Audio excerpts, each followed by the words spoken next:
Healthy plants need healthy soil for healthy growth. To be able to precisely absorb what plants need, the soil needs to contain minerals and the necessary soil life. Research shows that the widespread use of synthetic fertilizer leads to soils that no longer have the required biology for healthy plant growth.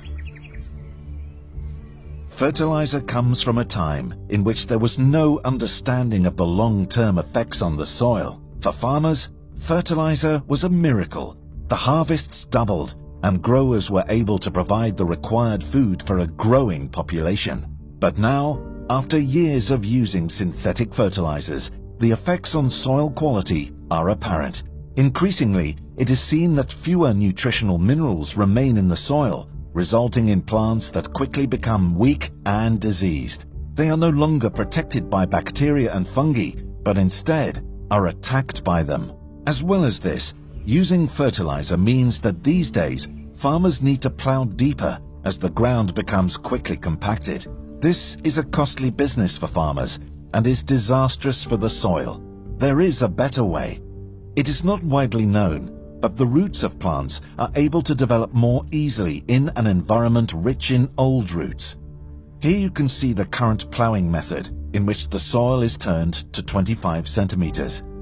This means that the plant really struggles to reach the thousands of passageways that other plants have created with their roots. They often don't even reach through the plow pan, which is caused by plowing the land with heavy machinery. A surface cultivation method can offer a solution to this. This shallow soil processing means that the roots are quickly able to access the passageways left by decomposing roots. In this situation, they only have to work really hard once they reach the extremities of the passageways. This means that they can root deeper year after year and ensures that there is even more soil and water available for growth. Dealing with diseases by spraying does little more than suppress symptoms. A healthy plant is able to keep most plant diseases out. In response to the negative effects of using fertilizers, pesticides are used to save the harvest. The conclusion we can draw is that plants that are only given fertilizer will ultimately always become diseased. Fertilizer is the direct cause of the use of most pesticides.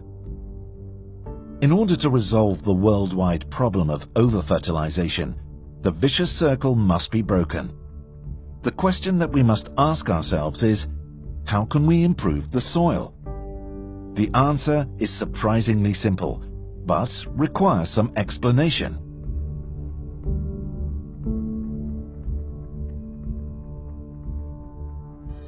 Just like every other organism on the planet, a plant does not function independently. Health and growth depends on a partnership between specialist bacteria and fungi. Plants, fungi, and bacteria form a wonderful system based on trading products. How does it work? Fungi and bacteria supply nutrients from the soil that would otherwise be hard to reach. In exchange for this, plants supply sugars in the form of glucose. To explain this system, we will explain bacteria and fungi separately.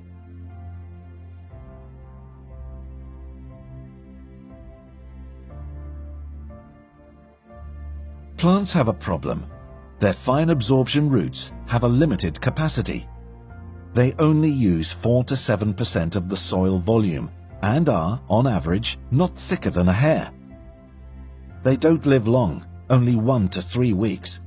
As you can see, plants need external help. Plants use their absorption roots to forge a partnership. If they can't find partners, they'll die. If they succeed, it's the start of a beautiful relationship. From now on, a symbiosis can be created. Minerals are hard to mine from the soil, but rhizobacteria are specialized in this process, particularly when it comes to releasing phosphate, which is very important for the plant. These bacteria also carry out countless other important tasks, including one which is very special. Rhizobacteria form a sort of natural defense system around the roots. Anything attacking the plant is kept outside by the physical presence of these rhizobacteria. They ensure that there is no room for disease-causing bacteria. They have their own interest in this because the plant provides them with food. However, the bacteria also need help. They are not travelers. The bacterial colonies do not move back and forth from minerals to the roots. Most minerals found in soil are located outside the reach of the roots, and therefore also out of the reach of rhizobacteria. These can only live near the roots. As we have seen before, the zone of absorption is therefore very limited. Mycorrhizal fungi are able to drastically increase this absorption capacity. It may sound like a modern development, but it's not. The fungus has always existed, but due to modernization, its role has been neglected. Due to many years of using synthetic fertilizers, mycorrhiza is only very sporadically found in agricultural soils. Mycorrhizal fungi have always lived in symbiotic relation with the plant roots. Mycorrhizal fungus forms a living connection within the roots and creates an absorption and transport system. This is essential for healthy plant growth. Mycorrhiza in the roots is just as normal as chlorophyll in the leaves. This is beyond doubt. As stated before, the absorption roots of plants are 0.2 millimeters thick. This means that they can only grow in macropores, as shown here. Now we zoom in to see what happens when the plant gets help from the mycorrhizal fungus. The fungal threads are even thinner than most bacteria. They are only as thick as 3 microns. This means that these thin threads grow easily in the micropores, where the majority of nutrients and water are stored. Without help, a plant would never be able to reach these areas. It's not just the roots, but also the fungal threads that are responsible for the absorption of nutrients and water.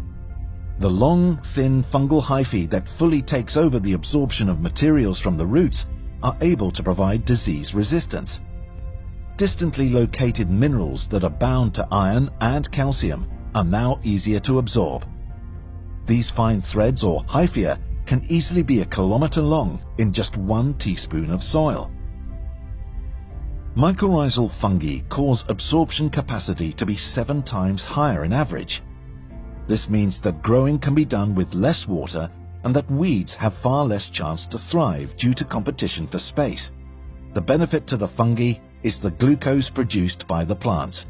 For the plants, the benefit is a larger absorption zone.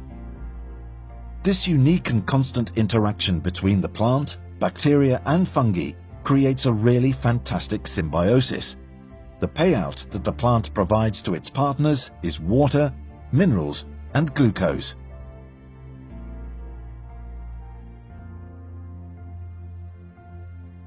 The partnership between soil and roots requires healthy soil biology. Healthy soil contains organic matter from dead leaves, dead roots, and dead animals. This dead organic matter is broken down in nature by soil life to become humus.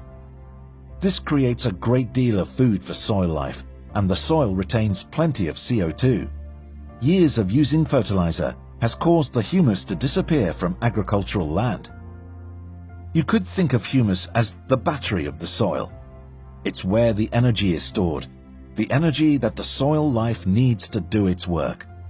Without the humus, it is almost impossible to achieve natural soil recovery. It has long been thought that nitrogen fertilizer stimulates the soil life as more bacteria are able to grow. But to maintain their carbon-nitrogen balance, they are compelled to consume more organic material, which then enters the atmosphere as CO2.